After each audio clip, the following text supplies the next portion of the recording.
प्रमाण के साथ तथ्य सामने आते हैं तो स्वाभाविक रूप से सवाल पूछने का अधिकार हमको है। अब जवाब वो दे ना दे वो जनता देख रही है, लेकिन जहां जहां पर भी गड़बड़ी होती है, कमियां दिखती है या प्रमाणित तथ्य सामने आते हैं, उसको देखकर ये इतना तो हर व्यक्ति को, हर नागरिक को अधिकार है कि सवाल वो पूछे। और सबसे पहले तो ये जो लंबा चल रहा है प्रकरण, इस पर सरकार को खुलकर जवाब देना चाहिए। और सबसे बड़ी बात, विपक्ष छोड़ें, जनता को संतोषजनक ये जवाब देकर उन्हें संतुष्ट करने की जिम्मेदारी सरकार की है। एक बड़ा सवाल है सर, मंदिर में जो चढ़ाने की चोरी हो रही थी, तो क्या लगता है आपको कि इसकी जानकारी मुख्यमंत्री या प्रधानमंत्री को 30 से पहले, कहना बड़ा मुश्किल है, लेकिन जैसा मैंने कहा, जब तक जांच प्रभावी नहीं होगी, जांच पारदर्शी नहीं होगी, जांच पॉलिटिकल इंटरफेरेंस से बाहर नहीं होगी, तब तक तथ्य सामने नहीं आएगा। और आज मैं नहीं कह सकता हूँ कि इसको जानकारी थी नहीं थी, लेकिन इतना मैं जानता हूँ कि कुछ लोगों को बचाने की कोशिश की जा रही है। और ये किसको जानकारी थी नहीं थी, संरक्षण था नहीं था, ये सब जांच के बाद ही सामने आएगा। लेकिन जांच होनी जरूरी है। फिलहाल जो जांच हो रही है वो नाकाफी। बीजेपी के प्रवक्ता कह रहे हैं कि इस बार कम से कम कांग्रेस राम के अस्तित्व को तो मानने लगी। पहले तो कांग्रेस राम के अस्तित्व को मानती ही नहीं थी। कांग्रेस की बात क्यों कर रहे हैं? मैंने तो बीजेपी का नाम नहीं लिया, मैंने तो सरकार का नाम लिया, क्योंकि ट्रस्ट का जो निर्माण हुआ, ट्रस्ट में लोगों की नियुक्ति हुई, वो भी तो इंसान ही है। उनको वहां किसने बिठाया?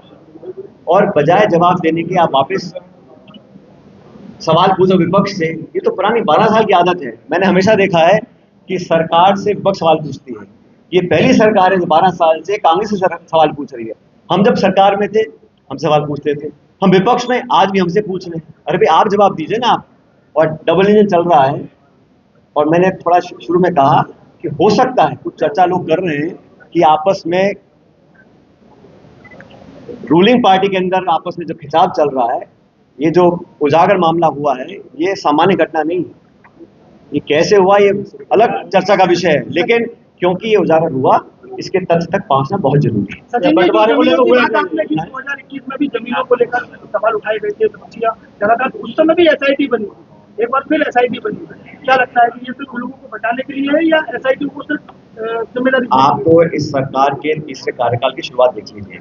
जब से सरकार केंद्र की बनी है 2024 में, उसके बाद लगातार, चाहे वो पेपर लीक हो, नीट की परीक्षा हो, सीबीएसई में मार्किंग की बात हो, हर जगह सरकार कमेटी बना के अपनी जान छुड़ा रही है।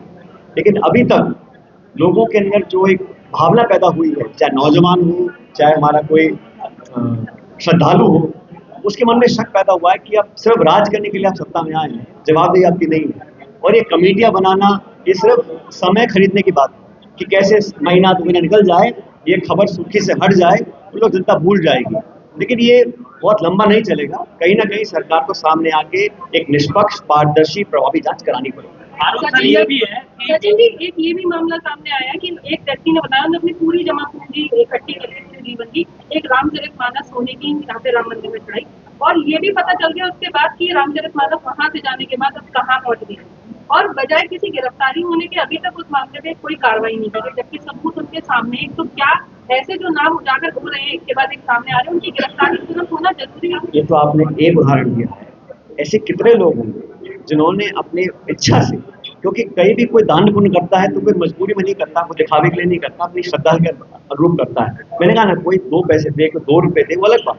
लेकिन जिस व्यक्ति ने अपने पूरे भाव में, अपनी स्वेच्छा से कुछ दान दिया है और वो चोरी हो जाए, गलत हाथों में पहुंच जाए, तो इससे बड़ा मैंने कहा कोई पाप ही नहीं हो सकता। और जब ये उदाहरण प्रकाश में आ रहे हैं तथ्यों के साथ, तो पुलिस क्या कर रही है, एजेंसी क्या कर रही है, इसलिए मैंने कहा जो एसआईटी का गठन हुआ है वो सिर्फ लीपापोती की गई है। कैसे ना कैसे लोगों को बताने के लिए आप लीपापोती करते हैं, लेकिन जब तक कोई सुप्रीम कोर्ट के जज की निगरानी के तहत जांच नहीं होगी, तब तक इन सारे प्रमाणों को इकट्ठा कर हम निष्कर्ष पर नहीं पहुंच सकते। मैं फिर दोहराना चाहता हूं कि आज मुद्दा पक्ष विपक्ष का नहीं है, आज मुद्दा बीजेपी कांग्रेस का नहीं है। आज मुद्दा ये है कि जो इशू लोगों से जुड़ा हुआ है, जिस इशू को आप बहुत प्राथमिकता देते हैं, वहां पर खुलेआम, और ये आंकड़ा मेरे पास अभी तक नहीं है कि चोरी हुई कितने की है। मुद्दा ये नहीं कि वो करोड़ की या खरब की है, मुद्दा ये है कि जिन लोगों को विश्वास के साथ संचालन की आपने जिम्मेदारी दी थी, वो जानबूझ के इस पूरे मामले में लिप्त थे और जन सिक्कों के लिए आपने लोगों की आस्था के साथ जो धोखा किया है उसका जवाब कौन देगा? मुद्दा ये है। रफेल मिश्रा कह रहे हैं कि चढ़ावा चोरी कलंक है, मैं छोटापन महसूस कर रहा हूँ। क्या करें? ये